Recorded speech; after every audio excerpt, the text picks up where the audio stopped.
The heat was suffocating, and the humidity was unbearable. The only interruptions to the bird's song and the mosquito's buzz were the captain's orders and the boat's engine's squeak. I was Lieutenant Garcia, and this was my third trip down the Amazon. The mission: to escort a shipment of medical supplies to an indigenous village deep in the jungle. A routine trip, or so I thought. We had been navigating for hours, and the scenery had become monotonous. Endless trees, vines hanging like snakes, the sky barely visible through the foliage. Suddenly, the captain shouted, "Stop! Look at that!" We all leaned over the side. What we saw left us frozen. The river, which had been a murky brown until now, was now a deep red. Blood red. A sepulchral silence took over the boat. The captain, with a trembling voice, ordered, "Sergeant Lopez, prepare the boat. Lieutenant Garcia, accompany me." We got off the boat cautiously. The red water reached our knees. A nauseating smell filled the air. We advanced with difficulty along the riverbank, dodging the dense vegetation. Suddenly the captain stopped dead. "Here," he said in barely audible voice. In front of us on the riverbank lay a body. A dark-skinned man in tribal clothing was lying on his back. His body was covered in cuts and mutilations. His face, frozen in an expression of terror, was the most horrible thing I had ever seen in my life. He wasn't the only one. A few meters away, we found another body and another. All belonged to the same tribe. All had been brutally murdered. The scene was grotesque, a bloodbath in the middle of the jungle. The captain looked at me, his eyes filled with a mixture of horror and determination. "We have to find those responsible," he said firmly. We began to explore the area, looking for clues, anything that would tell us what had happened. It wasn't easy. The jungle was dense, the vegetation impenetrable. We advanced slowly, careful not to step on any evidence. After 2 hours, we found something that chilled our blood. A rudimentary altar made of branches and stones was stained with blood. In the center, on a carved stone, there was a still-beating human heart. At that moment, a guttural sound chilled our blood. A roar, a howl, coming from the depths of the jungle. We looked at each other, the fear palpable on our faces. "Captain, I think that—" I began to say, but couldn't finish the sentence. A man, or what seemed like a man, emerged from the undergrowth. He was tall, with sun-tanned skin and long black hair. His eyes shone with a wild light, and in his bloodied hands he held an obsidian knife. "You shouldn't have come here," he said in a deep, guttural voice. The captain raised his weapon, pointing it at the man. "Surrender," he ordered. The man smiled a cruel and merciless smile. "You have no idea what you've done," he said. And then, with a quick movement, he lunged at us. The captain fired, but the man dodged the bullet with superhuman agility. In the blink of an eye, he was upon us. We fought fiercely, adrenaline coursing through our veins. The man was strong, brutal, unstoppable. I received a cut on my arm, and the captain a wound in his abdomen. Just when it seemed all was lost, a deafening sound echoed in the jungle. A roar, a bellow coming from the depths of the river. Suddenly the water began to churn, to boil. A giant wave of blood red rose from the river and swallowed the man in an instant. What followed was chaos. The red wave swept away everything in its path: trees, animals, the boat. We clung to a fallen tree branch, holding on for dear life as the crimson wave dragged us downstream. The water roared around us, splashing us with its horrific color. I felt nauseous from the smell of blood and the violent movement. When the wave receded, we found ourselves exhausted and bruised on the muddy shore. The river had returned to its normal course, the usual murky brown. I looked around, my heart still pounding in my chest. The altar, the bodies, everything had disappeared. Only desolation and the sepulchral silence of the jungle remained. "Captain, Captain," I called out in a trembling voice. There was no response. I crawled to where I had last seen him, and there he was, lying face down in the mud, motionless. His abdominal wound was bleeding profusely. "Captain, hold on, we're getting out of here," I shouted desperately, but my words sounded hollow even to myself. I checked his pulse. Nothing. The captain was dead. Anger and sadness overtook me in equal measure. I was alone, lost in the middle of the jungle, surrounded by death and horror. The images of the massacre, the wild man, and the red wave haunted me. I closed the captain's eyes with a gesture of respect and then, with superhuman effort, tried to focus. I had to get out of there alive. I pulled out my combat knife and cut a piece of my shirt to make an improvised bandage for my wounded arm. Then I inspected the boat. It was overturned and partially submerged, the engine unusable. My only option was to walk. I looked at the sky, searching for the sun to orient myself. I knew that to the east was the indigenous village we were headed to. I took the captain's backpack, which contained a rudimentary map of the area, and began to walk, venturing into the jungle with reverential fear. The following hours were a nightmare. The jungle was an oppressive, humid green labyrinth. Every branch crack, every animal sound made me jump in fright. Hunger and thirst tormented me. At night, the fear intensified. The jungle sounds became a cacophony, and the shadows seemed to come to life. I didn't sleep, I couldn't. I barely dared to close my eyes for fear of what I might find when I woke up. At dawn on the second day, I was exhausted, on the brink of collapse. My feet were destroyed, and the arm wound was beginning to infect. Suddenly, I heard a sound that made me stop in my tracks. A chant, a faint rhythmic sound coming from the distance. It was a human voice. I recovered a glimmer of hope. Maybe it was the indigenous people. Maybe they could help me. I gathered my last strength and walked with renewed vigor towards the source of the sound. It took what felt like an eternity to get there. Emerging from the jungle's thick vegetation, I found myself in a clearing. In the center was an indigenous village with wooden and thatched huts. A group of men and women in tribal attire were performing a ceremony, singing and dancing around a bonfire. I approached them cautiously, raising my hands in a sign of peace. The indigenous people looked at me with surprise, then with suspicion. I tried to speak to them in Spanish, in Portuguese, in any language I could, but they didn't understand me.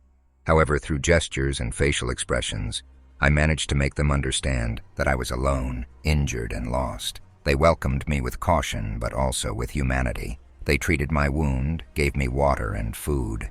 In the following days, I tried to communicate with them to find out what had happened at the river. I discovered that they belonged to a rival tribe of the one that had been massacred.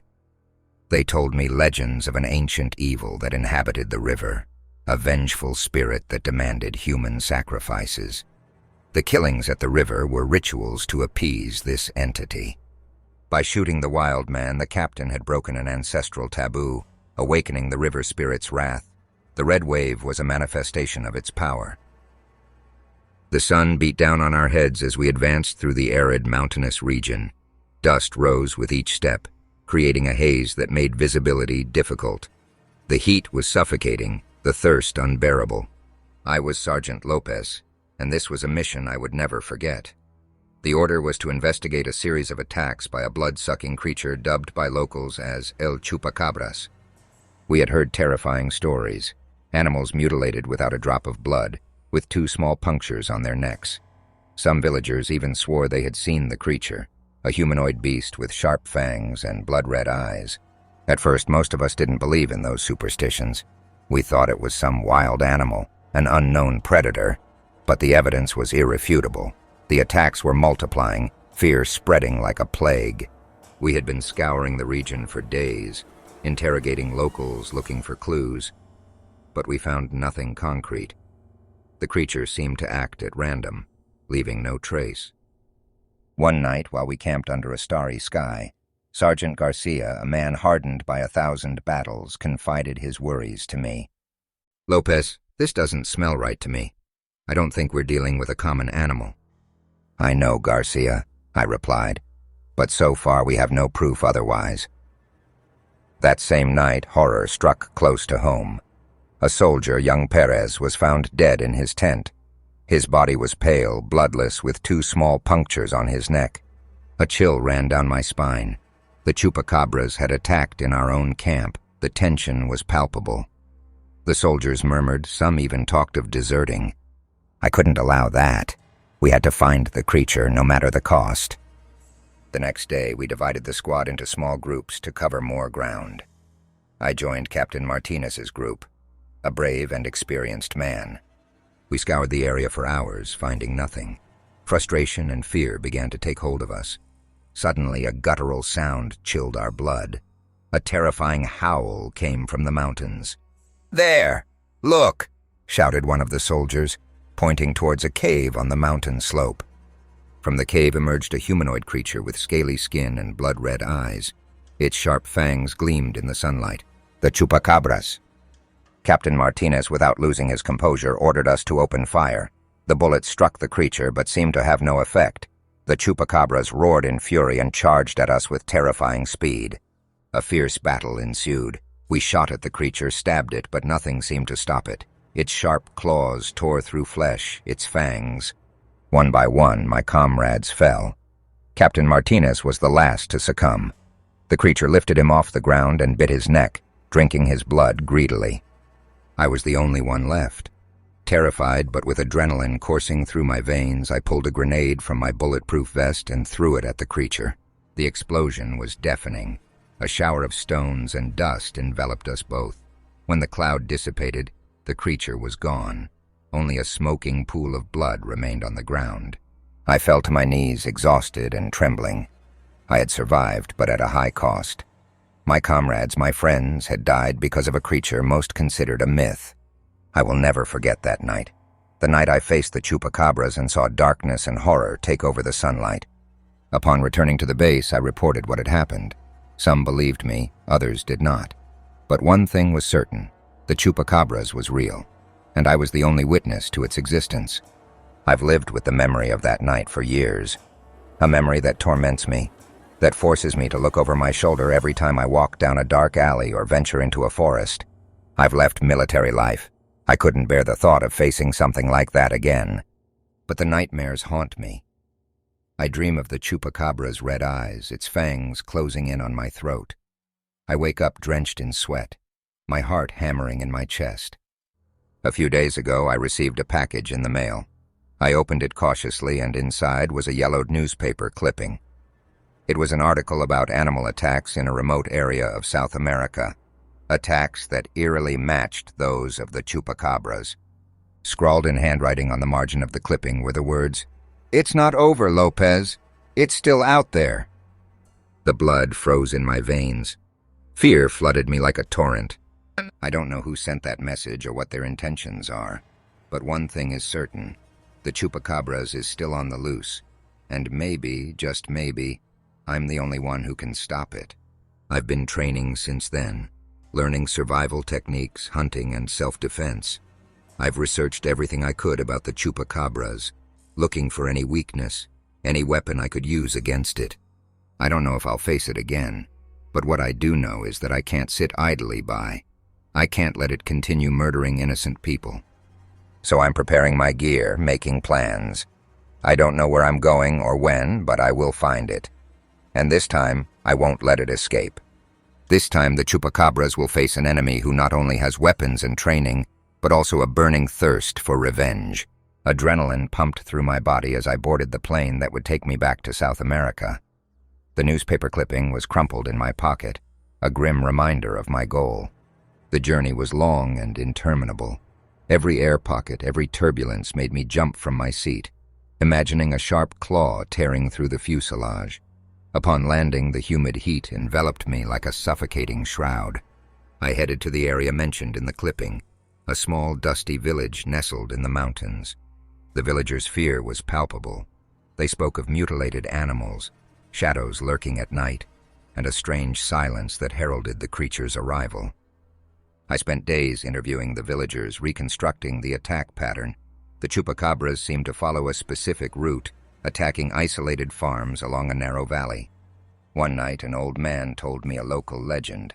He spoke of a cursed creature, a man-beast hybrid that roamed the mountains, thirsty for blood. According to the legend, the only way to kill it was with a silver dagger blessed by a shaman. The story sounded far-fetched, but at that moment, any hope was a beacon in the darkness. I contacted a local shaman, a man weathered by time, with eyes that seemed to know the forest's secrets. The shaman looked at me with suspicion upon hearing my story. After a long silence, he agreed to help me. He handed me a silver dagger gleaming in the moonlight and murmured an ancient incantation. With that weapon in hand, I felt a little safer, though I was still aware of the madness of my mission. At dawn, following the gathered clues, I ventured into the valley. The sun barely penetrated the forest's thick foliage, creating an unsettling atmosphere. Every branch crack, every bird flutter set me on edge. After hours of walking, I reached a cave hidden behind a waterfall. A malevolent energy emanated from its depths. I knew the chupacabras was there. I took a deep breath and entered the cave. The air was cold and damp. The smell of blood and decay churned my stomach. I guided myself with the dim light of my flashlight, revealing the bones of unfortunate animals. Suddenly, a bone-chilling roar echoed through the cave. The chupacabras emerged from the shadows, its scaly body gleaming in the flashlight's beam. Its red eyes pierced me like daggers. The fight was brutal. The creature was strong and agile, its claws scratching me several times, but I was determined to end this. I dodged its attacks, looking for an opportunity. I saw it, the neck, the same marks of its fangs on other bodies. With a battle cry, I thrust the silver dagger forward. The metal sank into the chupacabra's flesh, eliciting a howl of pain. The creature staggered back, its red eyes dimmed. It collapsed with a thud. I approached cautiously, still holding the dagger, waiting for any sign of life. But there was none. Only an inert body, a bloodthirsty beast, finally at peace. I stumbled out of the cave, exhausted and wounded, but a sense of relief coursed through me. The chupacabras was dead. I returned to the village, welcomed as a hero. But the victory had a bitter taste. There were many dead I couldn't bring back. My experience will never stop haunting me. But at least I know that for a while the people of that region will be safe. Now I live with the hope that this is the last time I'll face the supernatural. But I know that legends persist for a reason. And if I've learned anything, it's that the world is full of dark secrets, and horror is always around the corner. The sun barely penetrated the thick foliage, creating a gloomy and oppressive atmosphere. I was Lieutenant Garcia, and this mission was one of the strangest I had ever experienced. Our objective: to investigate a tribe of cannibal aborigines who, according to reports, lived deep in the jungle.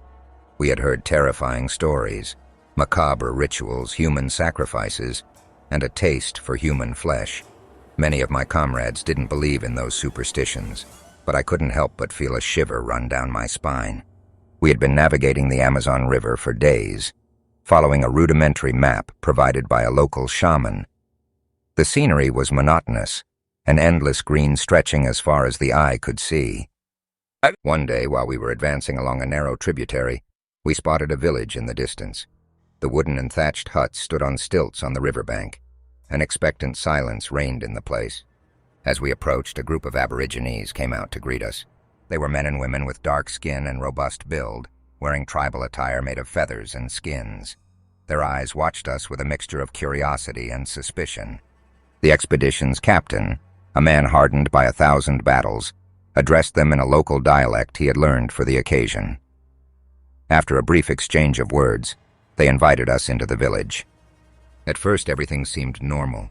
The aborigines showed us their homes, offered us food and drink.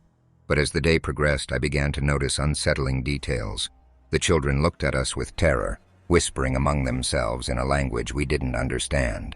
At one point, I separated from the group to explore the village on my own.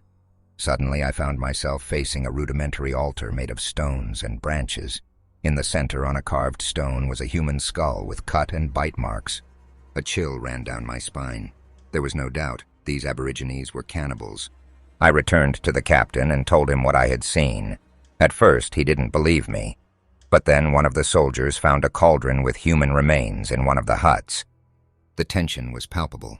The soldiers murmured. Some even talked of deserting. The captain, with a tense voice, ordered, "Prepare your weapons. We're getting out of here." At that moment, a group of aborigines armed with spears and arrows surrounded us. Their faces were distorted with fury, their eyes shining with a wild light. Without a word, they attacked us. The battle was brutal. The aborigines were fierce, fighting with tremendous strength. Several of my comrades fell to the ground, killed by the enemy's spears and arrows. I fought with a mix of fear and rage. I shot my rifle, stabbed the enemies who approached me, but there were too many. Just when it seemed all was lost, a deafening sound echoed through the jungle. A roar, a bellow coming from the depths of the river. Suddenly, a giant wave of blood-red water rose from the river and swallowed the aborigines in an instant. What followed was chaos. The red wave swept away everything in its path. Huts, trees, the boat. We clung to the branches of fallen trees, holding on for dear life as the crimson wave dragged us downstream. When the wave receded, we found ourselves exhausted and bruised on the muddy shore. The river had returned to its normal course, the usual murky brown. I looked around, my heart still pounding in my chest. The village, the Aborigines, everything had disappeared. Only desolation and the sepulchral silence of the jungle remained. I don't know what caused that red wave. Maybe it was a natural phenomenon, an act of nature. Or maybe it was something else, something supernatural, a vengeful force that protected the tribe from intruders. What I do know is that I will never forget that day. The day I faced the cannibal Aborigines and saw how the jungle's fury saved us, or condemned us. We left that area as if the devil were chasing us. We were decimated, traumatized. The death of my comrades weighed on us, and the vision of the red wave and the vanished Aborigines had become a recurring nightmare. We returned to the military base in a sepulchral silence. The official report on the mission was ambiguous, avoiding mention of the cannibal Aborigines and the blood wave. However, I couldn't remain silent about what I had seen. I spoke with the captain in private, with the base psychologist, but no one believed me. They considered it stress-induced delusions from the mission. I isolated myself from the rest of my comrades. I felt a deep distrust of the jungle, of the unknown. But even more, I was tormented by doubt. Had the red wave been our salvation or part of a macabre ritual? Weeks later, a new case landed on my desk. A group of researchers had disappeared in the same area where we had been. Authorities suspected local guerrilla attacks. A surge of adrenaline and fear ran through my body. I couldn't stay idle. I had to return to the jungle, had to discover the truth about the Aborigines and the red wave. I convinced the captain, this time under the pretext of searching for the missing researchers. We assembled a small team, only the most experienced soldiers and myself. As we ventured back into the jungle, a feeling of oppression enveloped me. The heat, the humidity, the silence broken only by the insect's song. Everything seemed to conspire to remind me of the horror I had lived.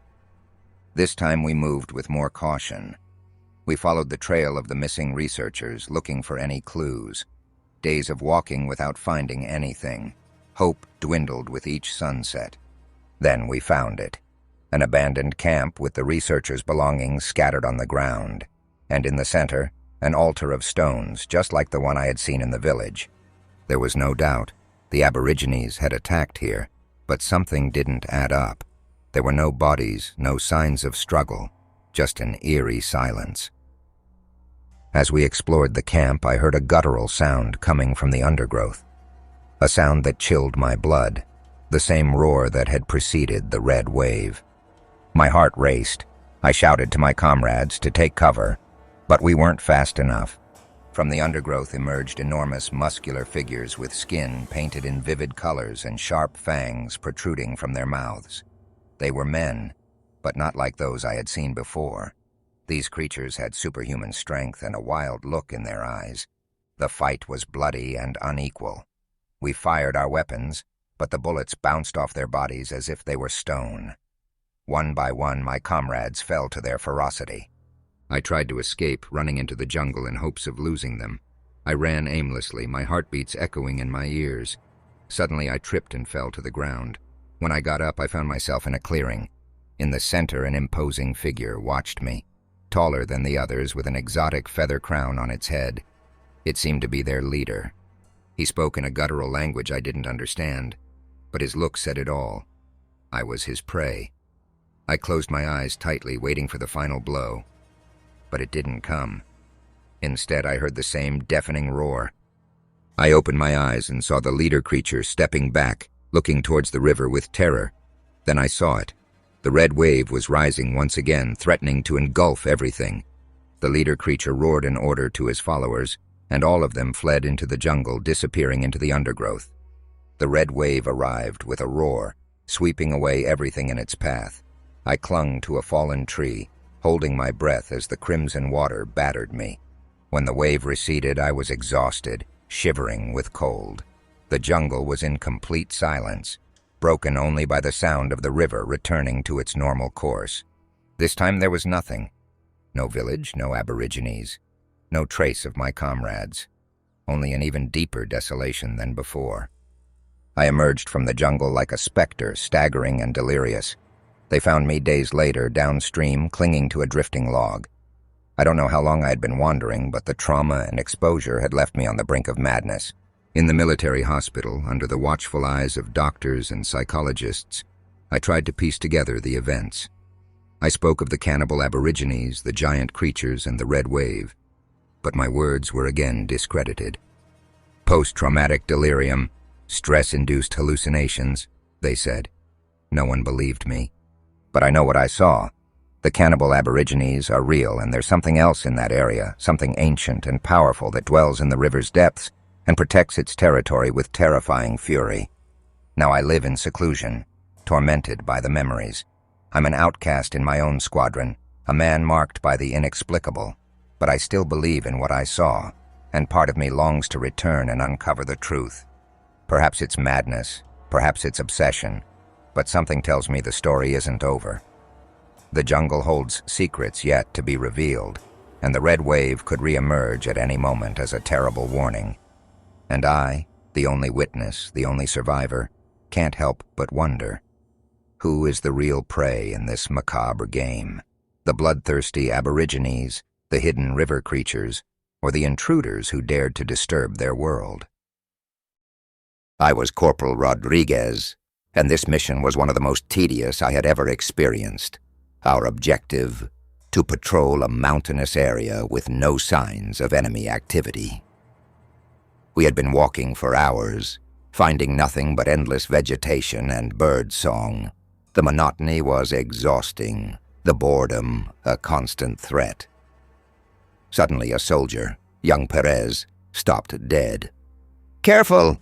he shouted, pointing to a branch at face level. On the branch was a huge, jet-black spider, with hairy legs, watching us with its 8 bright eyes. It was the largest a spider I had ever seen. "Relax, Perez," I said. "It's just a spider." "It's not just any spider, Corporal," Perez replied with a trembling voice. "It's a venomous spider. Its bite can be deadly." I approached the spider cautiously, fascinated by its size and menacing appearance.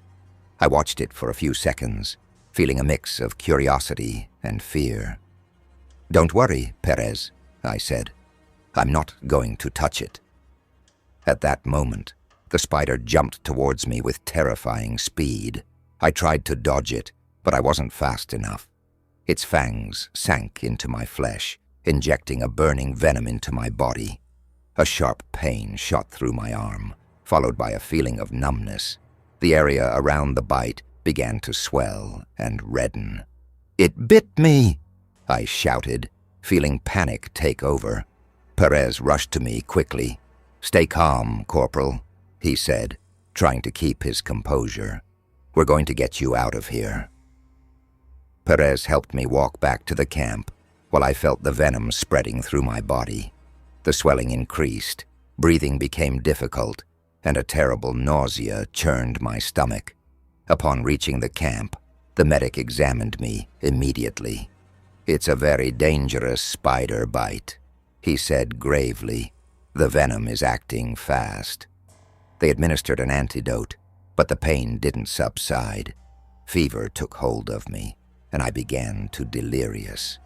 Images of the giant spider haunted my dreams. Its bright eyes watched me, its fangs nearing my throat. Each time I woke up, reality was even worse. The pain was unbearable, my vision blurred, and death felt closer with each passing moment. In a moment of lucidity, I looked at Perez, who was sitting by my bedside, keeping watch over me. "Perez," I said in a weak voice, "if I die, I want you to tell my family that I love them." Perez looked at me, his eyes filled with tears. "You're not going to die, Corporal," he said firmly. "You're going to make it through this." But I knew the truth was different. Death was inevitable. I spent the last hours of my life in a state of agony, fighting against the venom consuming me. My thoughts blurred, my body surrendered. The last image I remember is Perez's face, full of sadness and helplessness. I died alone, in a distant jungle, a victim of a venomous spider. My death was a slow and painful agony, a cruel and unexpected end for a soldier who was only doing his duty. My story is a warning to all those who venture into the wild. Venomous spiders are a real threat, a silent danger that can lurk in any corner. If you ever find yourself in a similar situation, remember, a spider bite is not always just a minor annoyance.